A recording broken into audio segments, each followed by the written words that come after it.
Hi friend, study store চ্যানেলে তোমরা সকলকে স্বাগত জানাই।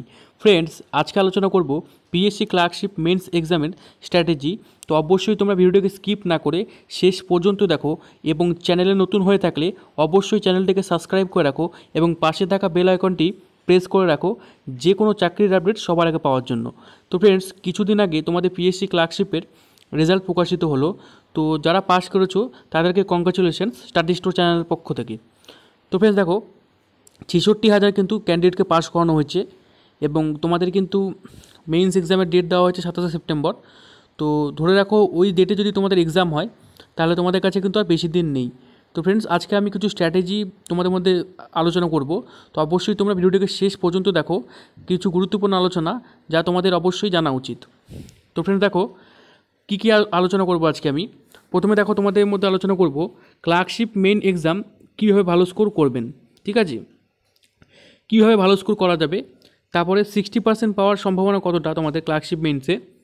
100 এক্সাম হবে, তোমরা 60% মানে 60+ তোমরা পাওয়ার সম্ভাবনা কতটা থাকবে সেটি নিয়ে আলোচনা করব। তারপরে 1 ঘন্টাতে কীভাবে শেষ করবে সেটি নিয়ে আলোচনা করব। তারপরে তোমাদের পিএসসি কেমন নাম্বার দেয় সেটি নিয়ে এই ভিডিওতে আলোচনা করব। তো ফ্রেন্ডস, তোমাদের প্রথমে যেটা, পিএসসি ক্লার্কশিপ মেইনস এক্সামে কীভাবে ভালো স্কোর করবে। তো দেখো, তোমাদের কাছে আর বেশি দিন নেই, 2 মাস তোমাদের কাছে সময় আছে। তো অবশ্যই তোমরা ভালো করে প্রিপারেশান নাও। তোমরা কিন্তু ডেলি প্র্যাকটিস করো ডেসক্রিপটিভের জন্য, কারণ বিশাল বড় সুযোগ। যারা ৬৬,০০০ জন ক্যান্ডিডেট কোয়ালিফাই করেছে তাদের বিশাল একটা বড় সুযোগ আছে এখানে।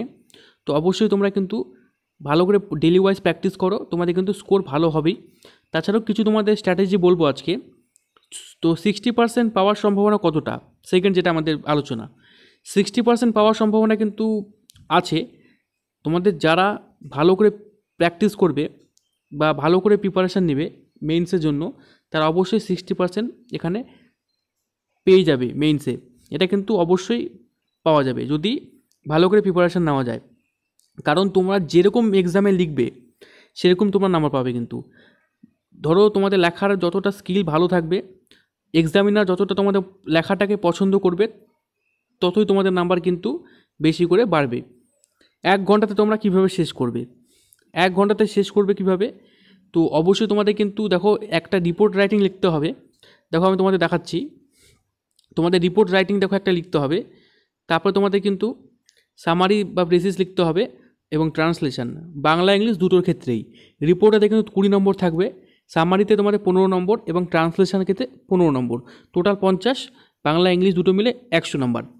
তো অবশ্যই কিন্তু তোমাদের কিন্তু 1 ঘন্টার মধ্যে শেষ করতে গেলে তোমাদের কিন্তু ট্রান্সলেশন কিন্তু বাংলা থেকে ইংলিশে এবং ইংলিশ থেকে বেঙ্গলি দুটো মিলেই কিন্তু তোমাদের কিন্তু ট্রান্সলেশন 15 মিনিটের মধ্যে শেষ করে দিতে হবে।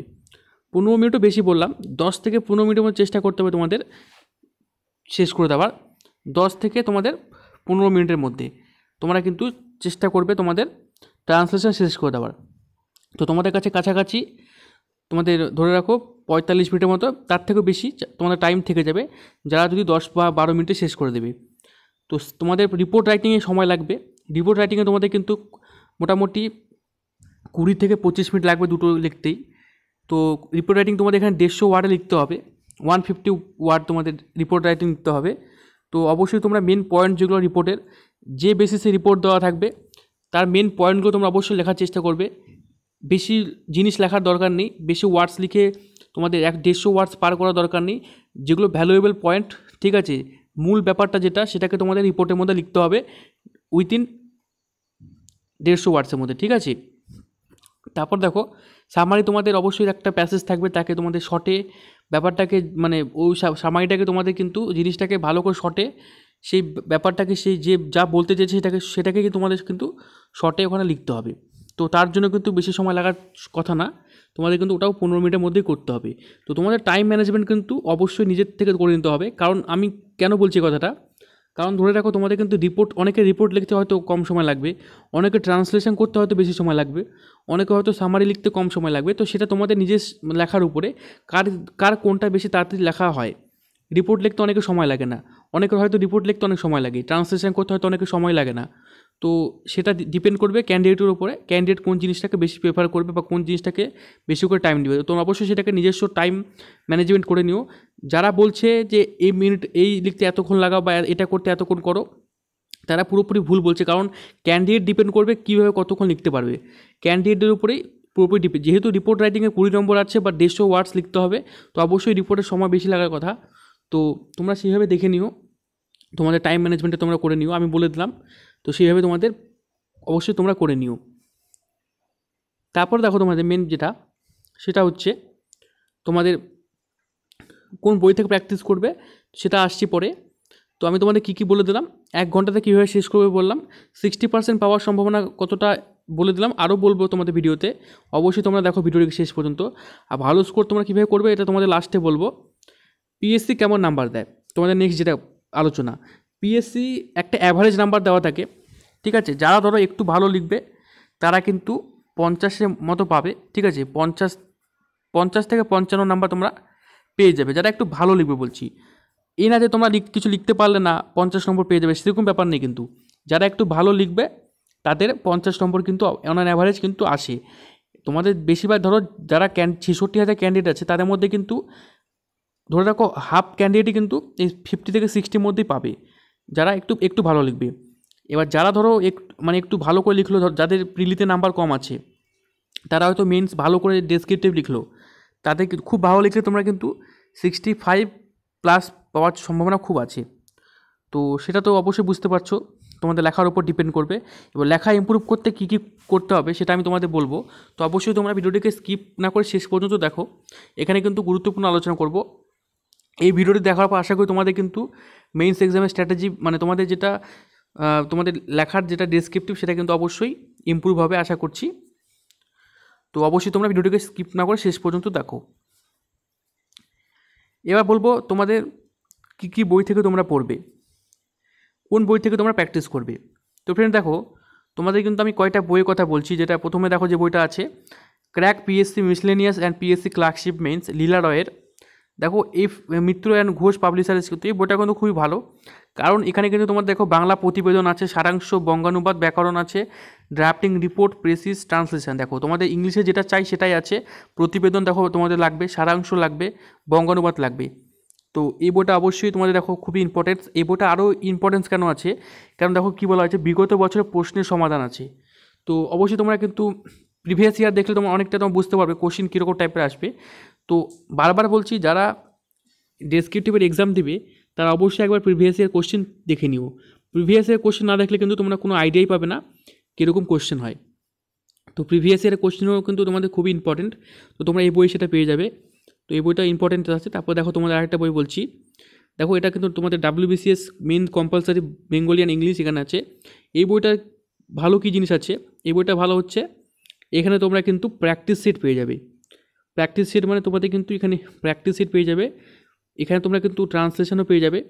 তো এটা কিন্তু অবশ্যই তোমাদের প্র্যাকটিসের জন্য এটা ঠিক আছে। এই বইটি তোমরা অবশ্যই নিতে পারো। কিন্তু এখানে এটা কিন্তু মেনলি WBCS-এর জন্য বই। তো যারা প্র্যাকটিসের জন্য চায় তারা এই বইটি নিতে পারে। তারপরে দেখো যেটা একটা বই আছে, দেখো আরিয়ান্ডের ডেসক্রিপটিভ ইংলিশ। তো এখানে তোমাদের ইম্পর্টেন্সটা কী, এখানে কিন্তু তোমরা কিন্তু ট্রান্সলেশন পাবে না।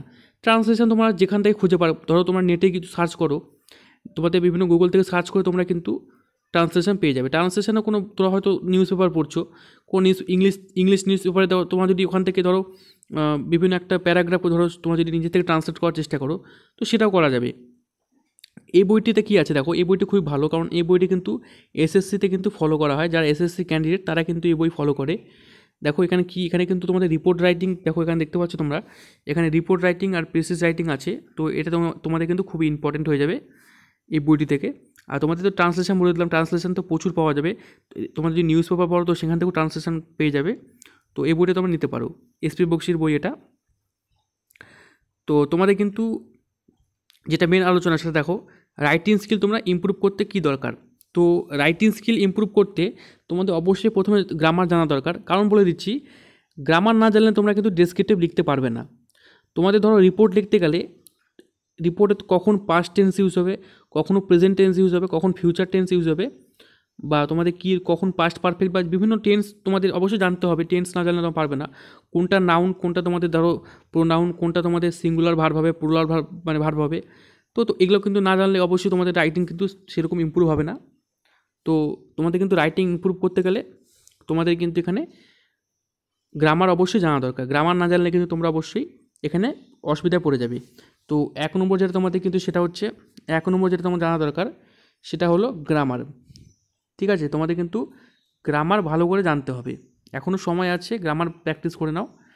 সেকেন্ড যেটা তোমাদের দরকার সেটা হচ্ছে তোমাদের কিন্তু প্র্যাকটিস যে যত করবে, যত তোমাদের লিখে লিখে প্র্যাকটিস করবা, তত তোমাদের কিন্তু এখানে ভালো নাম্বার চলে আসবে। তো ফার্স্ট যেটা বললাম গ্রামার, সেকেন্ড বললাম প্র্যাকটিস। তো গ্রামার আর প্র্যাকটিস দুটোই কিন্তু খুবই ইম্পর্টেন্ট সেখানে রাইটিং স্কিল ইমপ্রুভ করতে। প্রতিদিন তোমরা একটা করে তোমাদের ট্রান্সলেশন বাংলা ইংলিশ দুটো ক্ষেত্রেই বিভিন্ন রিপোর্ট লেখার চেষ্টা করো। তো তোমাদের যেটা আমি মেন বলছি, রিপোর্টে কিছু ইম্পর্টেন্ট রিপোর্ট তোমাদের কিন্তু আমি নেক্সট কোনো ভিডিওতে বলে দেবো কোনগুলো থেকে আসার সম্ভাবনা বেশি, এবং আশা করছি ওখান থেকে তোমাদের কিন্তু এবার এক্সামে আসবে। তো আমি সেটা কোনো একটা ভিডিওতে বলে দেবো যে তোমাদের কী কী রিপোর্ট দরকার আছে। সামারি বা তোমরা ট্রান্সলেশন প্রতিদিন প্র্যাকটিস করো, রিপোর্ট নিজে নিজে লেখার চেষ্টা করো। তো গ্রামারের তো অবশ্যই কিন্তু ইম্পর্টেন্স আছে এখানে। তো ফ্রেন্ডস, এটা ছিল আজকের তোমাদের এই আলোচনা, এবং যেটা মেন বললাম তোমাদের সেটা হলো যে পিএসসি তোমাদের ক্লার্কশিপ মেন এক্সামে কীভাবে ভালো স্কোর করবে। তো এইসব যেগুলো তোমাদের পদ্ধতিগুলো বললাম, গ্রামার ইমপ্রুভ করা বা ডেলি প্র্যাকটিস করো, ঠিক আছে, বিভিন্ন বই থেকে প্র্যাকটিস করো, এগুলো করলে তোমাদের কিন্তু এক্সামে ডেফিনেটলি নাম্বার ভালো আসবে। 60% তোমরা অবশ্যই পাবে যদি ভালো করে প্র্যাকটিস করো। তো অবশ্যই তোমরা কিন্তু ভালো করে প্র্যাকটিস করো। যারা পাস করেছো, 66,000 ক্যান্ডিডেটকে পাস করানো হয়েছে, বুঝতেই পারছো। তো এখানে তোমাদের কিন্তু অবশ্যই চাকরিটা পেতে গেলে কিন্তু ভালো করে ডেসক্রিপটিভে স্কোর করতেই হবে। তো অবশ্যই ভালো করে তোমরা প্র্যাকটিস করো। এই বইটি তোমরা কিন্তু অবশ্যই ফলো করতে পারো, এই বইটি কিন্তু খুব ভালো বই, লীলা রয় বইটি, মেন্সের জন্য এটা কিন্তু অবশ্যই বানানো। এটা তোমরা অবশ্যই পারচেস করতে পারো অ্যামাজনে গিয়ে। তো ফ্রেন্ডস, ভিডিওটি ভালো লাগলে অবশ্যই লাইক করো, কমেন্ট করো, বন্ধুদের মধ্যে শেয়ার করে দাও, এবং কোনো ডাউট থাকলে অবশ্যই কমেন্টসে জানাও আমাকে, এবং চ্যানেলটিকে অবশ্যই সাবস্ক্রাইব করে রাখো। তো দেখা হবে তোমাদের সাথে নেক্সট ভিডিওতে।